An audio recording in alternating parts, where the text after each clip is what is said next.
Kamot ulo ang kalaban ni Justin Brownlee sa nangyari. Binasikan lang ni JB ang mga Thailander. Halos mabaliw ang player nito kay JB. Basketball Champions League qualifiers at maglalaro nga mga idol ang kupunan ni na Justin Brownlee kontra sa High-Tech Basketball Club, formerly known as the Thailand Tigers. Paglalabanan nila mga idol ang dalawang spot para maging qualified sa tournament, kung saan makakalaban din nila mga idol ang mga best of the best team ng mga liga sa buong Asia. Opening ng frame mga idol, hindi kasama si Justin Brownlee sa first 5 ng Jaya. Parehong low scoring pa mga idol at nagkakasukatan pa ang magkabilang team.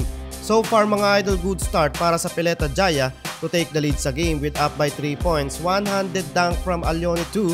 Halfway ng quarter mga idol nang pinasok si Justin Brownlee, 7-13. First field goal sana ni Kabayan nagmintes pa mga idol. McLaughlin steal and assist to Justin Brownlee, easy 2-point layup. Hindi pa ganun ka-efficient sa JB pagdating sa scoring sa first quarter with only 2 points and 2 rebounds and assist. And the first quarter lamang ng 7 points ang Pileta Jaya with 18-25. Second quarter tayo mga idol, coming from the bench, isolation play by Justin Brownlee at nakapag-draw pa ng foul, napahawak na lang sa ulo ang kalaban. Yun nga lang mga idol, 2 of 2 free throw nagmintes din. Under 5 minutes ng quarter, second field goal para kay JB to put second chance opportunity sa basket. Nagtapos lang mga idol ang first half na lamang ng 3 points ang Jaya sa game, 42-45, 4 points, 5 rebounds and 2 assists para kay Justin Brownlee. And the first half.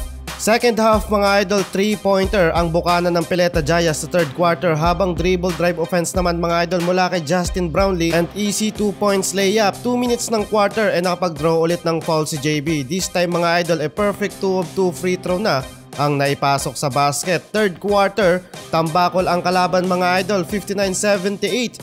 Bumawi si JB ng 8 points sa game. Fourth quarter mga idol, parang magnet kung makapag-draw ng foul itong si Justin Brownlee, pero sayang mga idol, 3 free throw na ang nasayang ni JB sa game. Hindi na ganun mga idol katagal binabad sa fourth quarter si Justin Brownlee due to big difference na mga idol sa scoring. Dahil sa malaking lamang ng Pileta Jaya sa game, ibinigay na mga idol ang pagkakataon para makapag-step up ang mga local players ng team.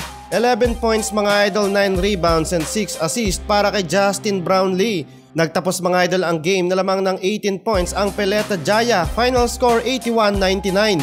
Ang video na to ay hatid sa inyo ng 1xBet. Habang nanonood ka ng mga laban ng basketball mapa NBA, PBA at iba pang liga ng basketball sa buong mundo, ay pwede kang tumaya dito at manalo ng limpak-limpak na papremyo. Kung gusto niyong tumaya at gumawa ng account, ay i-click lang ang link na nasa comment section. Gamitin ang iyong phone number or email at ilagay mo na din ang ating promo code na JLTV1X para sa mas mataas na tsansang manalo. Maaari ka ding makatanggap ng 6,000 pesos bonus sa una mong deposit via GCash o ibang cash-in method. Hindi lang sa sports pwedeng tumaya, meron ding esports at iba pang game. Paalala lang mga idol, keep it fun and gamble responsibly.